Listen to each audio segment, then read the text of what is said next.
live in Central Ohio, and I take recipes and I try to lighten them up a little bit. So welcome to my kitchen.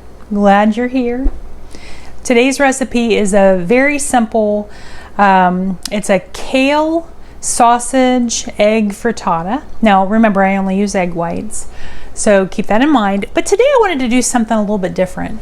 I do count macros in an app called Chronometer. I find it to be so easy to use, and it's wonderful. I'm not paid to say that. I just have found that, you know, I go back and forth with that and Weight Watchers. So I just wanted to show you how easy it was. And even if you're on Weight Watchers or if you just use MyFitnessPal, I'm going to show you, I have an electronic scale.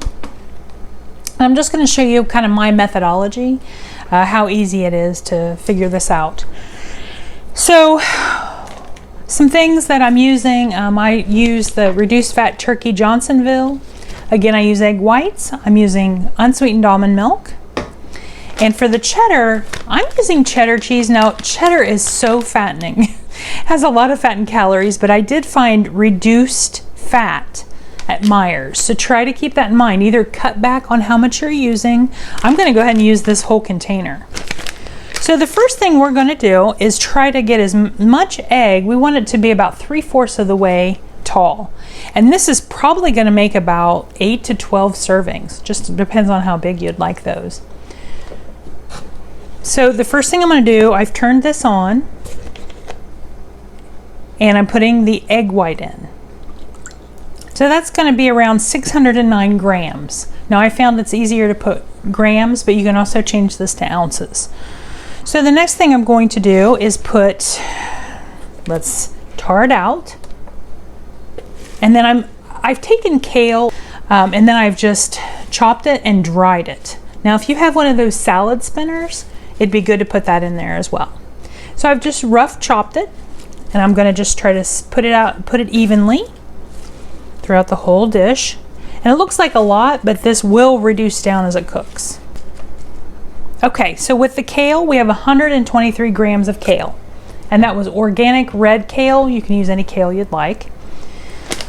So let's go ahead and put the cheese in next. So this is the reduced fat cheddar, and let me tar it out, because you want every single piece slice that you do once it's cooked to have the same amount. That winds up to be, we'll call it 200. It's 199 grams, 200 grams. Okay, and the next thing, the sausage. Now this pack comes with 12 links. I went ahead and used, we'll tar this out, but I used about 10 of the links. And then you're just going to put the sausage. I've just rough chopped the sausage also into little bite-sized pieces. And again, you're just trying to get that even. Now for the holidays, because the holidays are coming up, so this is the perfect thing. You could bake this the night before. You could bake this a couple days before. You could even bake it and put it in the freezer and pull it back out and put it in the oven. We're going to bake this at 375. And I suspect it's going to cook for about 45 minutes, but I'll definitely let you know about that. So I'm also going to put just a little bit of almond milk. I'm going to tar that out. So if you were putting this in your app, this is going to be great for recipes. It's going to tell you exactly how many calories, protein, and carbs are in each serving based on how you cut it. And then I'm not going to tar this out, but I'm just putting a little bit of Himalayan coarse salt and a lot of pepper. Eggs by nature kind of are bland, so that's why we're spicing it up with trying to fit in as many vegetables as we can, and then we've got to make it have a little bit of fat with the sausage and the cheddar. And then I'm putting a generous amount, maybe a half tablespoon of nutmeg. The nutmeg goes along with the egg and kind of gives it like a warmth. So I'm still going to put a little bit more egg. Now we had about 609 grams of egg, so I want it to still fill all the way up. So gosh, we might actually wind up, that was about a half of a container. We might wind up using a whole container of this. So about 670, so about 1,300 grams total of egg. So you're looking at about a carton and a half. That's how much we're using. So then we're going to bake this. I'm going to put actually just a little bit more milk. Again, you would tar it out if you add more. This is a recipe. This is not a recipe of mine. I'm just kind of, it's something that I thought sounded delicious. So we'll see how this turns out. So we're ready to go now. So we're gonna bake this for about, I'd say about 40 minutes at 375. I'll see you back. And I would just pair it with some nice fruit, like I have some grapes here. I was able to get 12 decent size portions out of it.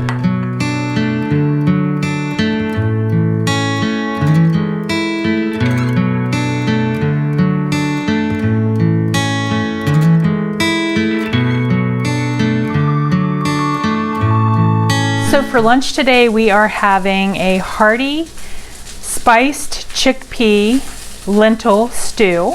I drained and rinsed. You want to kind of pick over the lentils.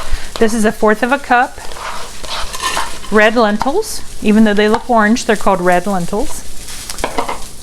And this kind of has an Indian kind of season to it. I'm using 1 cup of onion. Any onion you have is fine. I'm using 1 can of chickpeas drained and rinsed, 1 can of just regular diced tomatoes, and a potato, just 1 medium potato. Now when I chop up potatoes and use them for a recipe like this, I'll chop the potato up, and I've already kind of soaked this in water. It gets a little bit of the starch, because if not, then the starch winds up and you have extra starch, and it kind of adds a weird taste to it sometimes. So I'm going to just go ahead and dump this in. And by the way, this is a crock pot recipe. You could also cook this on the stove top in one of those big pans. You could also throw it in a baking dish and put it in the oven. But I want to put everything in here and forget about it. So I am going to go ahead and put 1 small jalapeno in it, chopped up, diced really thin. You could omit this altogether, or instead of using a jalapeno, if you don't have that, you could use fire roasted tomatoes. They sell those in the can. So in this, I'm also going to add, and I'm kind of cheating today, I'm using squeezed ginger and garlic. So I'm going to put about, this is the equivalent to 2 garlic cloves, putting the equivalent to about 1 tablespoon of ginger. This is going to have cumin seeds, about 1 tablespoon. If you don't have cumin seeds, actually I'm going to do about 1/2 tablespoon because they kind of absorb the liquid. If you don't have cumin seeds, you can just use cumin. And then the last spice is garam masala. I'm going to use about 1/2 tablespoon of that as well. And that has like a wonderful, just kind of smoky sweetness to it. And for the broth part, I'm going to add, again, that's that, I just happen to have the beef broth on hand, and it's no salt. Try to find low sodium or no sodium. So in this, I'm going to put 3 cups.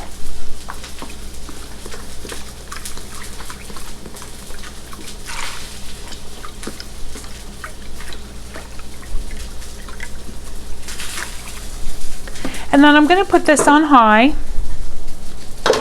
for 3 to 4 hours. It doesn't have meat, so again, it would be great for meatless Mondays. You know, if you do that for lunch as well, or if you're just trying to cut back a little bit on the animal product that you consume.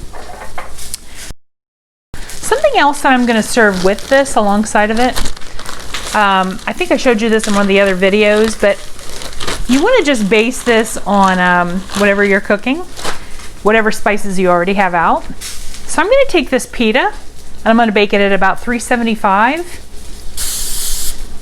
and put it on some wax paper for about 10 minutes. And I'm going to take some of that garam masala and season this up. And then I'll cut it into little wedges, and I'll show you that as well. But you play around with the pitas. It's so nice to have like a crunchy pita, and those Joseph pitas only have 50 to 70 calories for the whole pita. So you feel like you're getting a lot for your calorie count. And the spiced chickpea lentil stew has completed in the slow cooker, and it really smells amazing. And I'll show you what it looks like. The lentils have plumped up. The potatoes, you just want to get the potatoes soft and stew the tomatoes a little bit, and the lentils need to absorb some of that liquid. But you're going to top this off with either cilantro, or I have some fresh basil. Remember the pitas? I got the pitas all crunchy. I'm going to serve that with the soup. And I have used the Joseph pita because it's only 60 calories. And I put the garam masala on there. So that's going to pair up really nicely with the soup. So give it a try.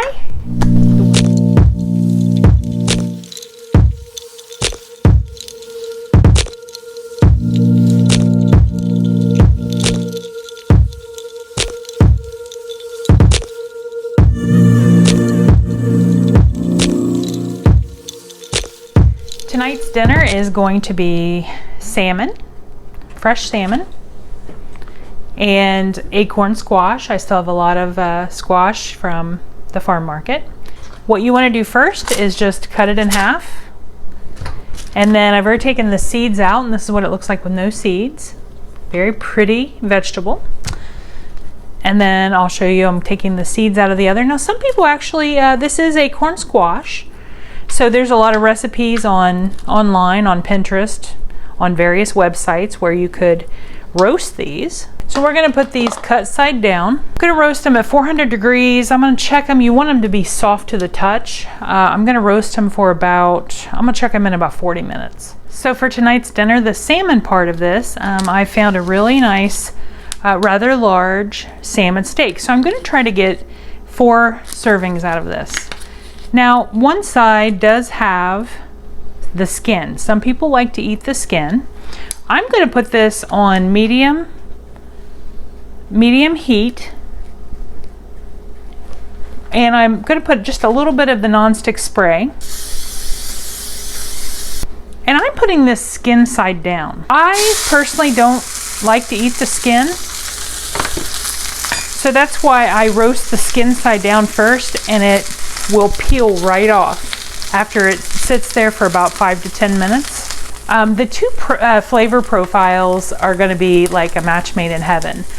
For the salmon, I'm going to start off with a nice honey mustard, just any honey mustard that you like, and I'm putting it on the top.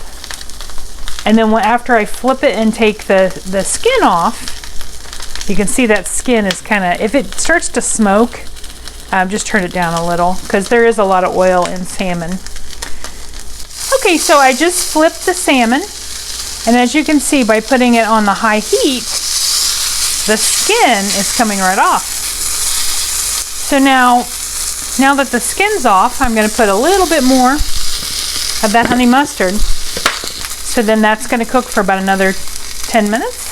So the acorn squash is all roasted up. It wound up taking about 50 minutes. I actually put water in this, and I turned it into kind of a steam to keep it moist, and I put a lid on it and reduced the heat a little, but still kept it on like a medium to low.